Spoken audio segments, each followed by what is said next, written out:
welcome back, everyone, to 90.3 WMSC Upper Montclair. It's the Walkoff. We're back in studio. I'm Vincent McCone, and I'm joined by two guests today. One of them is my co-host, Anthony Walsh. Anthony, we missed you. What was it, last week that we didn't have you here? Yeah, last week we pre-recorded the show, so I did it on Zoom. Did we really? Yeah. Oh, my and gosh. Weeks are going by so week quick. before that was home opener. Yes. And I'm just coming from Citi Field again on a little bit of sleep. Me and Justin were there. We saw Mark Vientos' first home run. That was pretty cool. But, yeah, I'm doing good. We're, of course, here to talk about America's pastime, the amazing baseball. And baseball had a little bit of a superhero this week. Anthony, would you like to tell us a little bit about this superhero web slinger from this week? Yeah, I mean, out of everybody that I thought this would happen, not that anybody I think would this happen to, but Patrick Corbin got bit by a spider and went out there and had one of the best starts he's had in a very long time. He looks better with the venom than without the venom. I don't know. This is a unique story, to say the least. I really don't know how he went out there and pitched him in a major league game after getting bit by a spider. If it were me, I'd probably be petrified that I have something wrong with me and go to the hospital or something. But I guess he was okay. And I don't know. Maybe he's got to get bit by a spider again and go out there and give another good performance. I cannot tell you how amazing this is. He gets bit by a spider, and here's Bruce Bochy's quote. Quote, he had a bite. He could hardly walk when he came into the clubhouse. Some kind of venom got in there. Not sure if it was a spider or what. He was 50-50 on whether he would make the start or not. He couldn't even walk. He couldn't walk. And he's out there pitching in a major league game. He goes 5 1/3.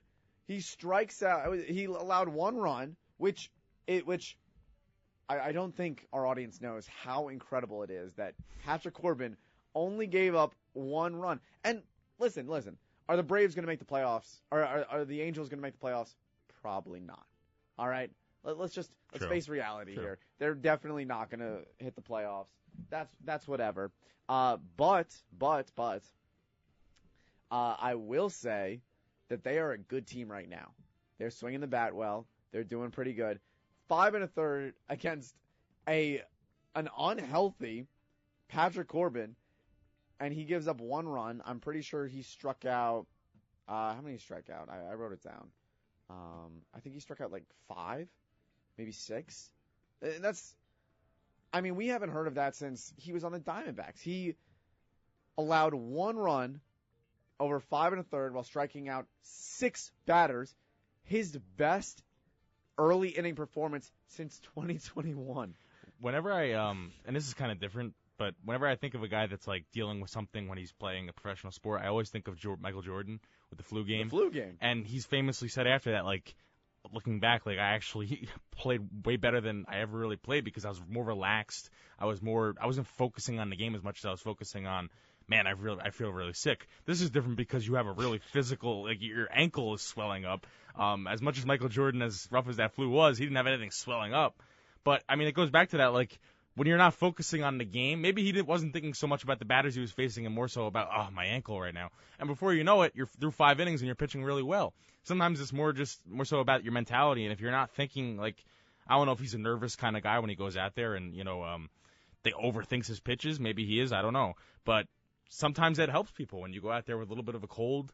Like, you just don't think about it as much. So if Michael Jordan says it, I listen to him because that guy's one of the best ever. So I think our walk-off audience right now can rejoice because we have, I think, and Anthony, you tell me if I'm wrong here, I think we can coin another walk-off term. We have the teams that are playing well but obviously shouldn't be playing well as the 2021 Giants. Sure, yes.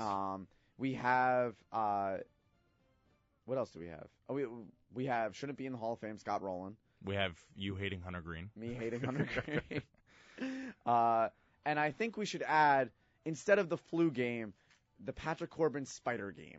The Peter Parker game. The Peter Parker game with Patrick Corbin. Oh, my goodness. That's incredible. That's great. I give him props. I've always wanted him to succeed. Until, actually, funny story about Patrick Corbin, really quickly. I went to spring training last year, and I love spring training. All right, it's a great time. All the players are there. They always are having a fun time, and they're very open to signing autographs. Mm-hmm. Which, listen, am I a baseball reporter? Some would say, yeah. No. I am a baseball reporter.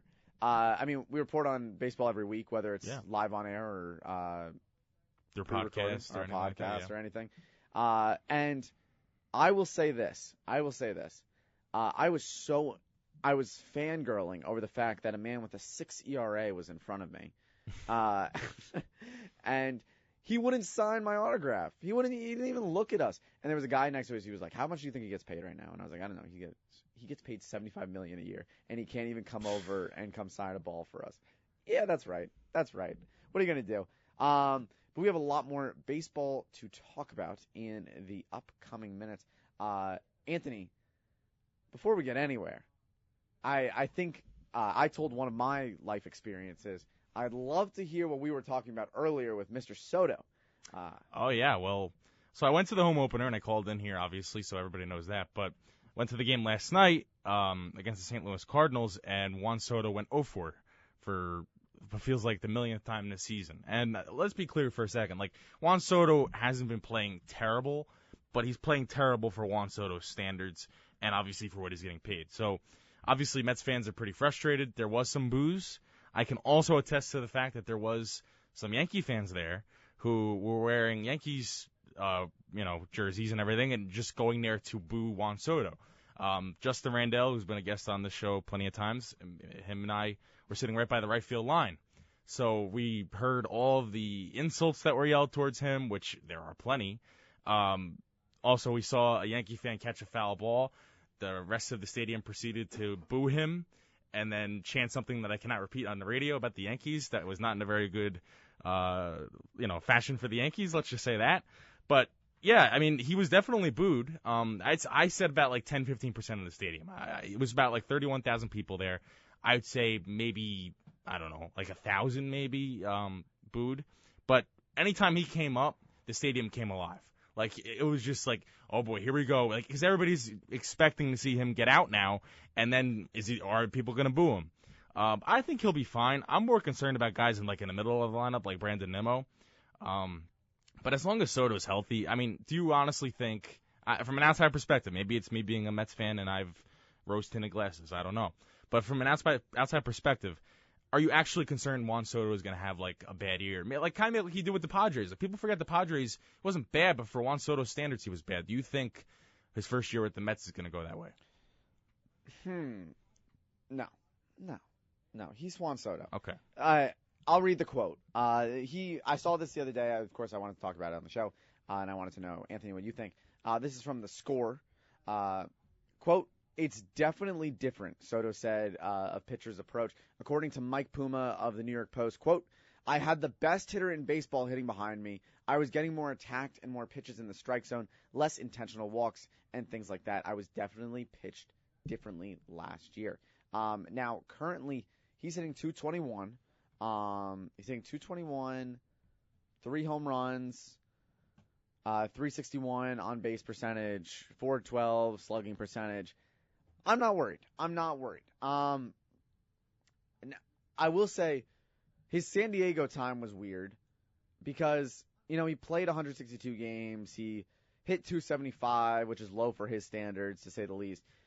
He was an all-star. He was a silver slugger. He came 6th in MVP voting. But, the truth of the matter is, for a 24-year-old still, that was a little bit down for his standards. No, it definitely is. And, I mean, the numbers now aren't good, especially for him. And with him, it's always a microscope on a guy like him. It's like Mike Piazza.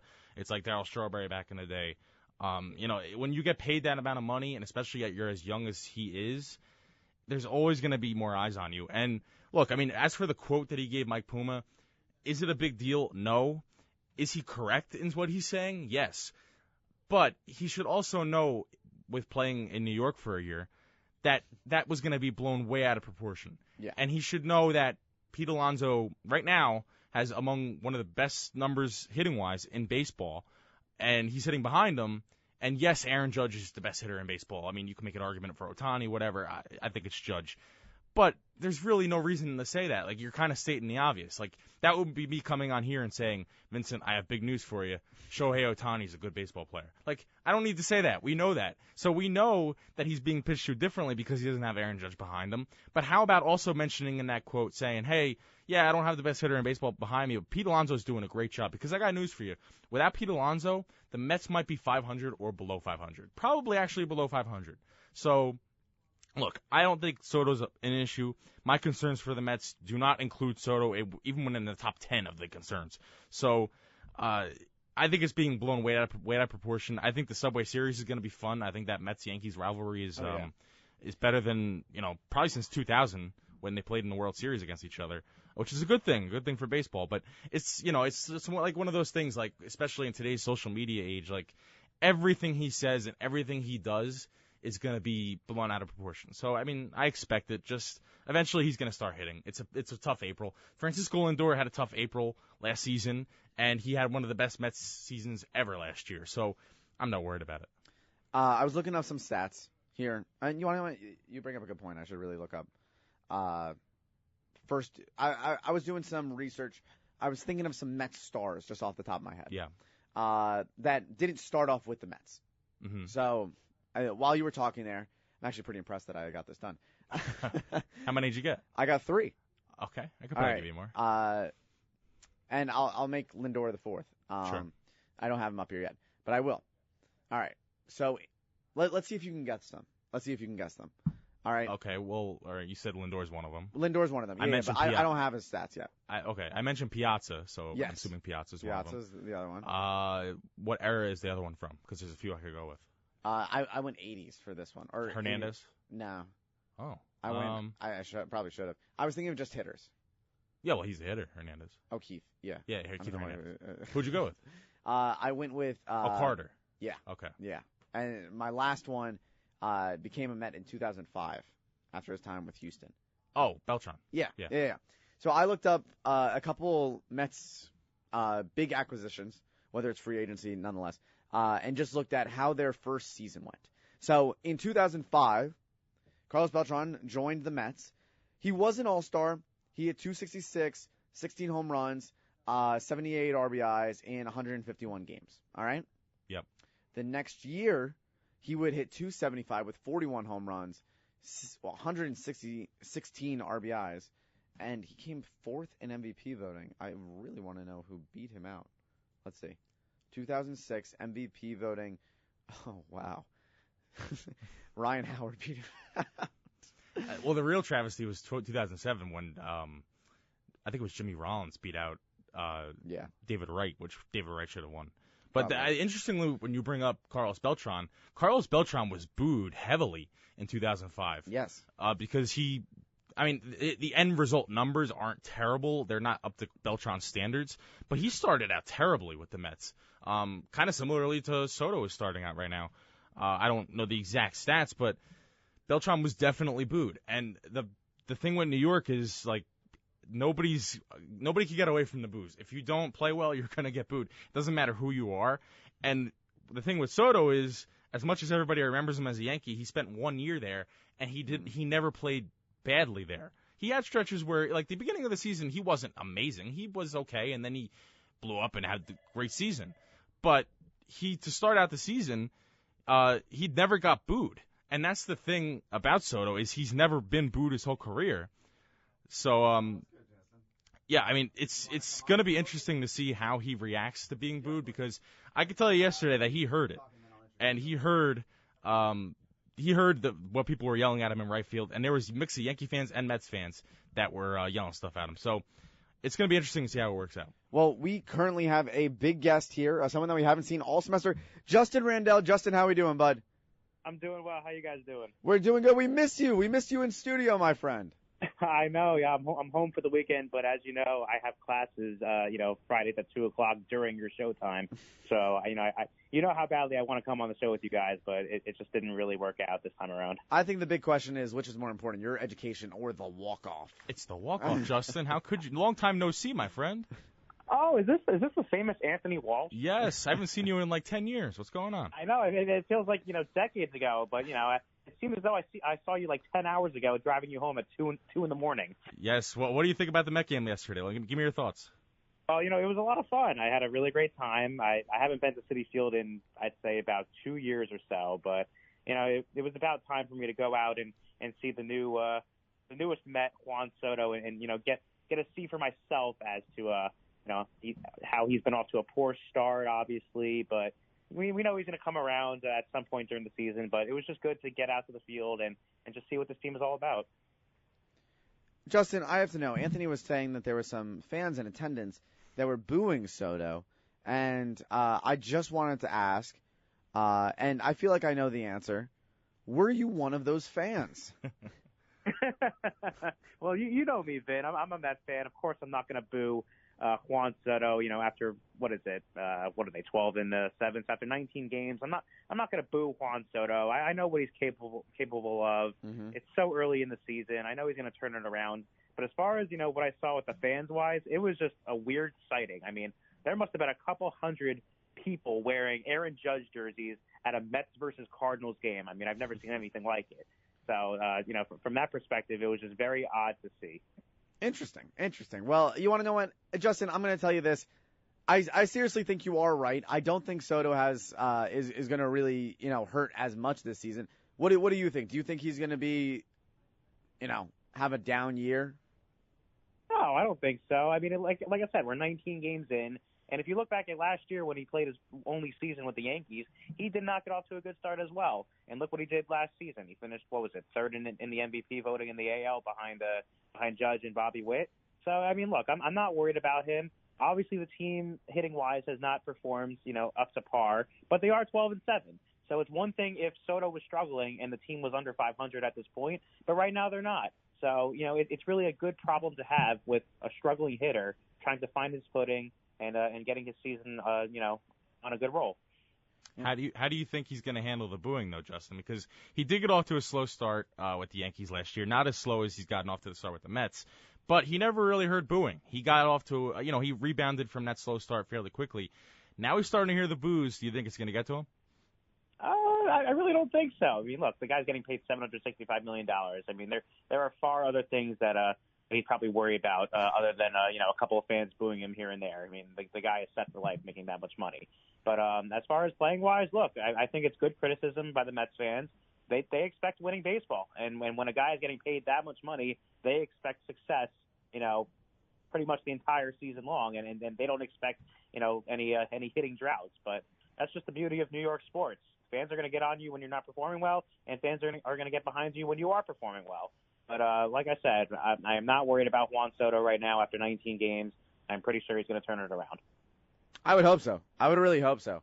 And Justin, I'll say this before we send you on your way. I'll say, I think it's not like he's going from it's not like he's going from Seattle to New York. Right. He's going from one side of New York to the other side of New York. He obviously knew that there was going to be boos. You can't expect to say, all right, because, listen, are Yankees fans dedicated? Probably not, all right? Oh, man. Probably not. Most of them don't even know who Lou Gehrig is or Yogi Berra. They know, oh, my goodness, that's Babe Ruth. That's number 3, and, oh, my gosh, that's 99. That's Aaron Judge, and then it's like, who's playing second base today? It's like, come on, guys. But I will say they definitely saw a superstar in Juan Soto, saw that they lost said superstar, and now is going to haunt this superstar probably for the next 15 years.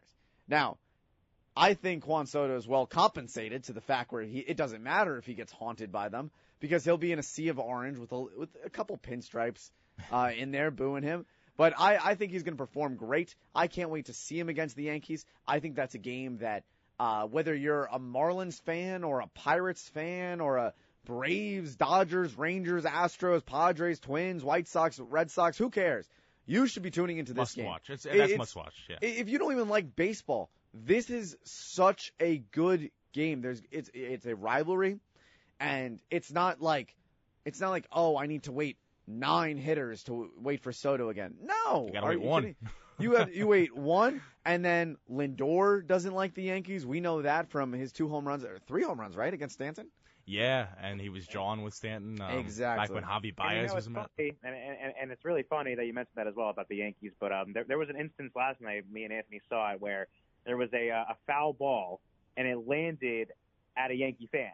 And so the Yankee fan, he didn't want to give up the ball to a little kid or any other Met fan. And all you see is just this whole sea of fans just get up on their feet and just boo like crazy at this one kid. I mean, it was the funniest thing I've ever seen. All right. Justin, you've sparked one last question from me. All right? I have an answer to this, and I think I think our room will be a little bit shocked about this. Anthony, I want to get your perspective on this too. Okay. All right. Anthony, how many Major League Baseball games do you think you've been to in your life? Yeah. Oh, you think like upwards of 50? Probably about 70. All right, probably about 70. Wonderful. Yeah. I think I'm around like the exact same number. Yeah. Justin, what about yourself? How many MLB games do you think you've been to? If I had a guess, I would say probably no more than 20. Oh, okay. A little bit lower of a number. But has anyone in here ever caught a foul ball? Not in a professional game. Not in the majors, but in a minor league game I have. All right. Let me give you this example here. All right. Juan Soto's up to bat. He's being paid like $325 million, or Lindor or Pete Alonso. One of them is up. And for myself, it's Bryce Harper or Stott or something cool like that. They hit a foul ball. Are you giving the foul ball to a kid? You catch it. You catch it. You make an insane leaping catch. You catch it with one hand, barehanded, and you're holding, an adult beverage in the other hand. You catch it with the other. Are you giving that ball to a kid? Are you asking me first or Anthony? I'll ask you first, Justin, and then I'll let you go after this. Okay. So at the age I am now, I'm 21 years old. If I was to make a catch on a foul ball from Juan Soto or whoever on the Mets, chances are I'm probably going to keep it. But down the line, if I go to a game and I'm in, like my mid-30s and upwards to that, I'm definitely giving it to a kid. Okay. Well, you're a nicer man than I am. Anthony, what about yourself? Well, I look at it kind of the opposite way. I feel like now that I'm 21 years old, if there's like a 5-year-old sitting next to me, how could I not give it to it doesn't look worse. Like, I know Justin says this now, but if he had a little kid sitting next to him, he'd give him the ball. I know Justin. Like last night when we went to a game, if I caught a foul ball, I'm not giving it to anybody because we didn't sit next to any young Right, kid. no. I'm saying if there's a little kid sitting next to you, you're a nice guy. You'd give it to him. Yeah. If there was a little kid sitting next to me, 100% I would. There, but if not, then I'm keeping that ball. There we go. All right, and here's my take. And I've sat down my girlfriend before because she really wants to go to a baseball game with me. And I've sat her down and I've told her, all right, here is my foul ball tactic. All right. Have I ever been able to employ it? No. All right. And I don't care if I'm in a sea of senior citizens around me or I'm in a sea of orphans around me. All right. If I catch a foul ball, my plan is I catch the ball, and before even anyone can start clapping that I made this amazing catch, I get up out of the section and I run. Oh, Nicole, I was just talking about you. Yeah. I get up out of the section and I run. Because I've been to 70 games probably for the MLB. I've seen thousands upon thousands of pitches, probably hundreds and hundreds of foul balls. Not one has found my grasp.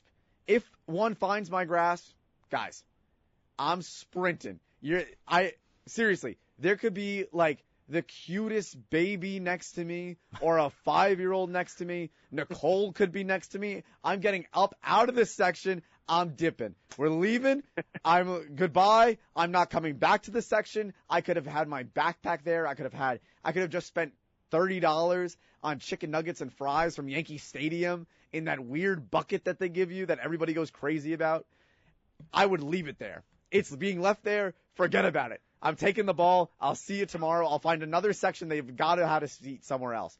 And I'm not giving it to a kid. No. That's great. That's actually great. But listen, guys, I got to run for a little bit. All right, I got to go out for Easter Eve-ish dinner on a Friday night. But I'll let you guys. Easter's I'll leave Eve, bud. 2 days away still. Eve, yeah. Well, have a good one, Justin. And I hope to see you over the summer when we do our podcast. I'll definitely tune in for that, and also I will see you on Tuesday night for our championship intramural softball game. That's Tuesday night? That is Tuesday night, yes. Oh, no. Oh, wait, I don't think it is going to be Tuesday night, though. Oh, if they reschedule it, then we'll find out. Because the fraternity's scared of us, and they need some more extra days to train her. All right, Justin, we'll see you on the flip, my friend. All right, take care, guys. All right, well, that was Justin Randall, the always amazing Justin Randall. We always love having him on the show. Now, yes, that is my tactic. And Anthony, I was going to say, I heard you mumble it a little bit. The Phillies fans have taught you well. You've learned. They have taught me well. Listen, I think I'm a pretty peaceful Phillies fan, but if a foul ball comes anywhere close to me, you got a little Philly fan in you. You're not full Philly fan, but a little bit. I'm a North Jersey Philly fan, which basically means like I'm peaceful, but I am going to root for my team as much as I can. So that's that. That's definitely that. And there's a lot more to talk about when we come back. We're going to be talking a little bit about the Yankees. Jazz Chisholm got ejected yesterday in Oakland, or should I say Sacramento. Oh, man, Sacramento. Oh, my goodness. Don't even get me started on this because I'm not excited, and I don't think anybody is excited at all because I can't stand them. And we're going to talk about that. Then we're going to switch teams, actually. We're going to talk a little bit about Tyler Soderstrom, and I've got a little bit of a game for us to play, which I know everybody is super duper excited about. But for right now, if you're the wonderful Sacramento A's, folks, it's going down, and it's not pretty. That's right, folks. For those big Jazz Chisholm fans out there, we got some advice for you here on the Walkoff. If you're listening, bud, you need to calm down. Oh. You just need to calm down. Now, of course, Jazz is a utility player for the Yankees. He's doing a great job. But Jazz Chisholm Jr. was ejected in the 7th inning yesterday after arguing a called third strike he believed was low. Was it low? Yes, yeah. But it sparked an on-field outburst during the 6-3 win over the Rays. I thought it was the A's. You want to know why I thought it was the A's? Why? Because it's some awful stadium that they're playing. Oh, well, they're playing at George Steinbrenner Field. Oh my! The Yankees spring training. George Steinbrenner, most known for his enthusiasm and love for the Tampa Bay Rays. Much. So he posted a profane comment on social media during the game, later deleted it, which could result in MLB disciplinary. Thank you. There you go. And this is why I'm not an English major. Action due to rules against the in-game advice. To the rules in-game, Yankees manager Aaron Boone tried to intervene, expressing he wished he'd been ejected instead, emphasized understanding the emotional intensity of the close call. Chisholm later reflected on his behavior and said, that's a no-no, bud. I have to just say that, Mr. Nino Donino, would you like to come in? Nino, we were just talking about Juan Soto. We're not talking about him anymore. Oh, my, fire him. How many home runs? 3? 3. Fire him. How much money? $700 million? $750 million. Fire him. How much money do I make? $0. And how many home runs have I hit? Also 0. But... Yeah, but 3-0. You save $750 million. I think it's a good deal. Thank you, Nino. Thank you. The best I can do. We had a sports show a couple days ago, and I actually picked up the audio because I think it's very funny, and I'd have to find it. Nino comes into the room, and I say, Nino, what's your hot take? And he goes, fire Juan Soto! Fire Juan Soto! He said it like 5 times. I'll be honest with you, Anthony. Don't take anything personally, he says, because I don't think he knows what baseball is. That's okay. He's again, Nino is the exact Yankees fan that I was talking about. Where, oh, okay. Oh, man, look at this. There's a big news story here. Well, now I don't like Juan Soto. Something tells me 6 months ago Juan Soto was the best player in baseball history right now. Well, Anthony, what do you think about Jazz Chisholm? First of all, this year he's one of our leaders in home runs, which we're going to get to directly after this. But he has flair, and I think it's flair that, one, the Yankees thought they would be done with after they lost Verdugo and him complaining about his chains. Yeah. And he's allergic to batting gloves now or whatever. Yeah, sure. You can just say that you're not a good baseball player. That's fine. Although he just got called up by the Braves. Yes, he did, which shows how desperate the Braves are. Actually, Verdugo is kind of underrated. He's not a terrible player, but that's besides the point. I mean, he just played in the wrong spot. Yes, he's an okay player. He's not terrible. But anyway, Jazz Chisholm's had an amazing year with the Yankees, and I think he's one of the more underrated players in baseball. So I really think most people don't know his name only because he was a Miami Marlin to start his career, and we all know, nobody knows the Miami Marlins outside of diehard baseball fans. But people are learning his name now, and I'll tell you what, and I don't say this very often, I agree with the Yankee.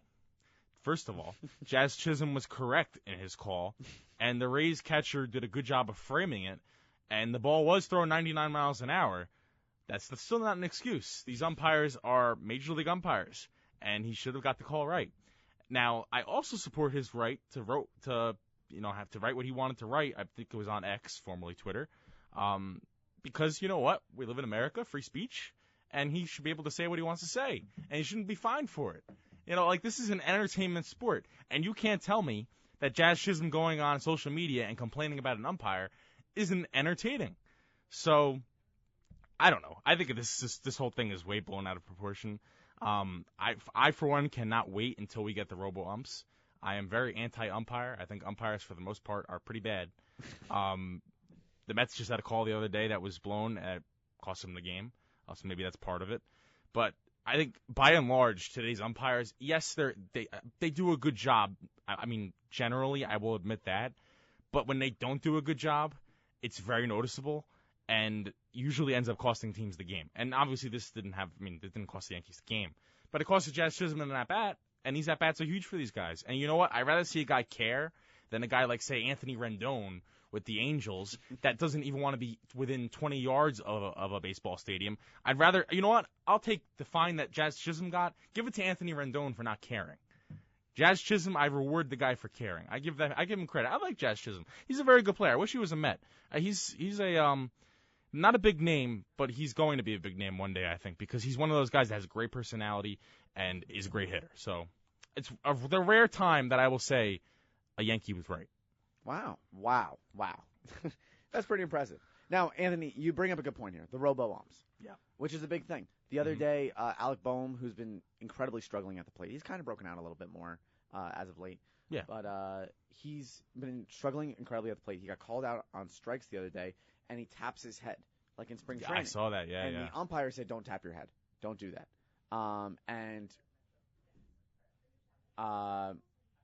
It was not pretty, to say the least.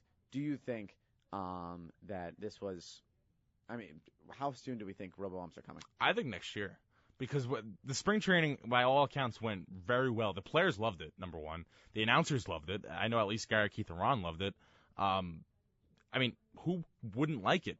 If you're of the opinion that umpires shouldn't be replaced, then this is still okay for you because not every single ball is being called by a robo-ump. There are some balls, most balls actually, that are still being called by the umpire. It's when they get challenged that the robo-ump comes into play. I've said this before. When either a batter or a pitcher or the catcher does not like the call, they tap their head, and then they challenge it. And then that's when they show you the screen and whether it was a ball or a strike. Every other pitch is being called by the regular umpire. So I think it's the best of both worlds. I would like to see one day every pitch being called by a robo-ump. That'll take longer. But right now, the technology is good enough to do this. And they're already doing it, I think, in the minor leagues, correct me if I'm wrong. I think so, or in the Atlantic Division. Yeah, so if it's already done there, and it was done in the spring training, I see no reason why it shouldn't be done next season. And like I said, the umpires keep their jobs. Nobody's getting fired. Nobody's losing their jobs. They have a strong union, and that's a good thing. And they will still get paid the same they're getting paid before.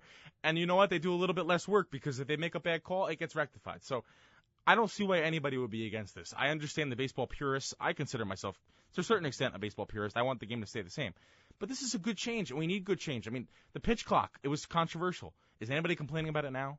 No. And eventually nobody will be complaining about it'll be just as common as the plays in the field being challenged. It's going to be the same thing. So I honestly, I can't wait for it because I can't stand these games that are being played by the best athletes in the world being determined by some guy that's you don't even know the name of. Like, it stinks. This is my opinion on the situation. So we were coming down to the last 10 minutes of our show. Mm-hmm. And I think, in my opinion, is the pitch clock, you don't really lose any big aspect of the game. Obviously, like, injuries might raise for just a little bit. There's always that learning curve. But if you bring in the robo-umps, it's going to happen. It's not a will it happen? It's a how soon is it coming? When it's going to happen, yeah. I just think you're going to lose a big part of the game in the catchers. Because the framing is gone. The framing is gone. And that's fine. That's fine. I mean, guys like the people that will really struggle, or the people that won't struggle, are guys like Salvador Perez, who's on the older end now, so he might not even see it, and Cal Raleigh. Mm-hmm. But like names like JT, who is struggling with the bat.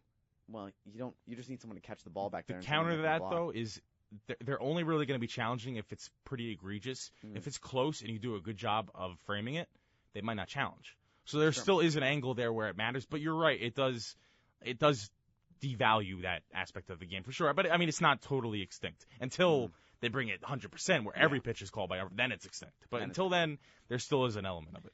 All right, well, we're coming down to our last 7 minutes of the show here. Anthony and I are going to play a little bit of a fun game. I've been waiting to play this one for a little while now. We are now about 3 weeks into the season. Mm-hmm. I have a magical wheel in here. People don't think that and Anthony, can you testify that there's a wheel in here? I could testify there is a multicolored wheel next to Vincent Pacone, and he's going to explain why that is. All right, so if you don't believe us, I hope you can hear this. We're not lying, folks. We're not lying. It's a real wheel. It's a real wheel. It's broken, but it is a real wheel. So we are going to spin said wheel.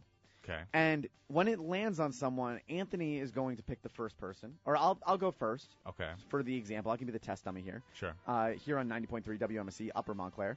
And I'm going to tell you, folks, why this player is going to lead the league in home runs by the end of the season. We have most of the top home run hitters here. And two that I don't even think we've ever talked about. Martis on the Marlins. Mm-hmm. We've definitely never said his name on this show. I have not. No. Once. And I think Luke Raley, we've talked about him before. Briefly, but not in anything. And there's one other one that I was just like, what? Well, Tommy Edman. I feel like Tommy Edman's going to be the hardest one to debate here. Okay. All right, here we go. Our first spin of the day. You got 2 minutes on the clock to do this. Can you take your timer app out? I will Google a timer right now. Here we go. Our first spin, it's for me, going around town, round and round and round. This was a pretty good spin by myself. I'm honestly happy about this one. Wheel of Fortune-esque. Dun, dun. Oh, Luke Raley. 2 minutes starts now. All right, Luke Raley is on the Seattle Mariners right now, and he is having a pretty good season. Guys, he hit one of the back-to-back home runs. Oh, no, he hit a grand slam yesterday. He's got insane power, and if anyone's an MLB The Show lover, oh my goodness, wait, I meant Cal Riley, because Nino DeNino told me the wrong run. Right now, Cal Riley, listen, we were just talking about it. He's one of those catchers that doesn't need to really worry. Now, he is a Gold Glove winner, but he had 34 home runs last year, 30 the year before, and 27 before that. He is working up constantly. So, what do I think is going to happen this year? I think he's going to find the gold. All right, he's obviously a power hitter. The team needs a power hitter because, let's be honest here, Seattle is garbage at hitting. Mm-hmm. I think their big home run hitter will lead the league in home runs. Will he hit under 220? Yes. Is he going to be Adam Dunn? Yes. That's my take. He's going to be Adam Dunn. There we go. There we go. There we go. And you did it with 53 seconds remaining. Wow. Very time effective. Anthony, would you like me to spin it for you, or do you want? Yeah, if you can. All right. Here we go. Our next and final spin before we end our show off. Here we go. And around. Wow. This is some riveting content right now. This is the best radio I've ever heard. All right, Anthony, you are Oh! Tommy Edman. Tommy Edman. Tommy Edman right now is one of the leaders in the home runs. And, Anthony, I would really like to know why you think he is going to lead the league in home runs by the end of the season. Hey, Siri, start a 2-minute timer right now. Well, I'll start out with this.